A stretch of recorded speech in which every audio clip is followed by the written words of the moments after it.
हुमा कुरैशी को अगर आप किसी और नाम से जानते हैं तो वो है महारानी या फिर रानी भारती। ये होती है एक किरदार की रीच। महारानी का चौथा सीजन आ गया है।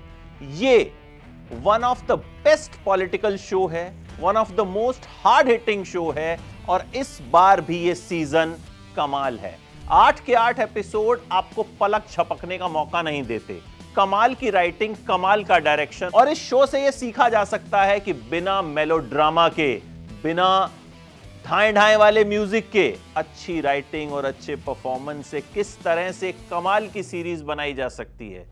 इस बार भारती जी को सेंटर की पॉलिटिक्स में जाना है। प्रधानमंत्री उन्हें कहते हैं कि हमारी सरकार को सपोर्ट कीजिए, लेकिन वो कहती हैं prime minister ji your request is rejected, नहीं मानती। उसके बाद किस तरह से वो सेंटर की राजनीति में जाने की कोशिश करती हैं।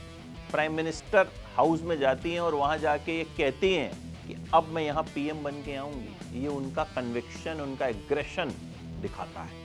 क्या वो बन पाएंगी पीएम? इसके लिए सोनी लिव पे ये सीरीज देख डालिए। ये एक मस्ट वॉच सीरीज है। मतलब ये सीरीज शुरू से लेके एंड तक आपको बांध के रखती है। एक सीन ऐसा नहीं है जो आपको लगे एक्स्ट्रा है, एक सीन ऐसा नहीं है जो आपको लगे कट सकता था। 7 एपिसोड लगभग 40 से 50 मिनट के, आखिरी एपिसोड लगभग 1 घंटा 10 मिनट का है, लेकिन आप एंड तक देखेंगे, बिना फास्ट फॉरवर्ड किए हुए देखेंगे। ये होती है अच्छी राइटिंग। मतलब आप सुनना चाहते हैं कि किरदार कह क्या रहा है। परफॉर्मेंसेस की बात करें तो हुमा कुरैशी रानी भारती के किरदार को जीती हैं। जब उनकी बेटी मुख्यमंत्री बनती है ना, तो जिस तरह से वो इमोशनल होती हैं, वो बताता है कि हुमा की रेंज बहुत बड़ी है। वो प्रधानमंत्री की आंख में आंख डाल के देखती हैं। ये उनका एग्रेशन दिखाता है। मतलब छोटे छोटे नुआंसेस, जिस तरह से साड़ी पहनती हैं, जिस तरह से चलती हैं, जिस तरह से हुमा ने वहां की बोली को पकड़ा है, मतलब कमाल है। आप उनके फिर से फैन हो जाएंगे। और ये किरदार अगर कोई निभा सकता है तो वो है सिर्फ और सिर्फ हुमा कुरैशी। श्वेता बासु प्रसाद हुमा कुरैशी की बेटी बनी है। भाई क्या कमाल का काम किया है।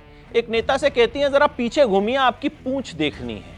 और वो एक्टर जो है विनीत कुमार सिंह हैं, जिन्हें उतना एक्सपीरियंस होगा जितनी श्वेता की उम्र है, लेकिन श्वेता का कन्विक्शन भाई कमाल है। जब वो विधानसभा में भाषण देती हैं तो उनमें आपको रानी भारती की झलक दिखती है। विपिन कुमार शर्मा ने प्रधानमंत्री जोशी का किरदार निभाया है और क्या कमाल तरीके से निभाया है। उनका किरदार यह भी बताता है कि भाई नेताओं के भी इमोशन होते हैं, नेताओं को भी इश्क होता है और नेता परिवारवाद किस तरह से करते हैं, ये आपको उनको देख के समझ में आएगा। शार्दुल भारद्वाज रानी भारती के बेटे बने हैं और जिस तरह से शार्दुल ने इस किरदार को निभाया है वो वाकई में कमाल है। आपको मिर्जापुर के मुन्ना भैया याद आ जाएगा। प्रमोद पाठक और विनीत कुमार सिंह की एक्टिंग इस सीरीज में एक अलग तरह की जान लेके आती है। इस सीरीज को सुभाष कपूर, नंदन सिंह और उमाशंकर सिंह ने लिखा है। पुनीत प्रकाश ने इसे डायरेक्ट किया है। अच्छी राइटिंग के बिना अच्छी सीरीज नहीं बन सकती और ये चारों लोग इस सीरीज के हीरो हैं। मतलब जिस तरह से इन्होंने इस सीरीज के एक एक सीन को लिखा है ना, वो अपने आप में कमाल है। इस सीरीज की लेंथ ज्यादा है। मैंने बताया ना 40 से 50 मिनट का एक एपिसोड है। आखिरी एपिसोड तो 1 घंटे से बड़ा है, लेकिन आपको महसूस ही नहीं होता। इन्होंने इस सीरीज को इस सधे हुए तरीके से बनाया है ना, आप यहां राजनीति का एक ऐसा खेल देखते हैं। अगर आपकी राजनीति में दिलचस्पी है तो फिर तो बहुत इंटरेस्ट आएगा। दिलचस्पी नहीं है तो आप दिलचस्पी लेना शुरू कर देंगे, क्योंकि ये सीरीज आपको राजनीति का एक अलग ही रंग दिखाती है। राजनेताओं के इमोशंस भी दिखाती है और दिखाती है कि वो क्या कुछ करते हैं। राजनीति में कोई दोस्त नहीं होता, कोई दुश्मन नहीं होता परमानेंट। हाँ, दोस्त दुश्मन तो बनते रहते हैं। कुल मिला के ये एक मस्ट वॉच सीरीज है जिसे आपको हर हाल में देख लेना चाहिए। इसे बिल्कुल मिस मत कीजिएगा। मेरी तरफ से 5 में से 4 स्टार्स।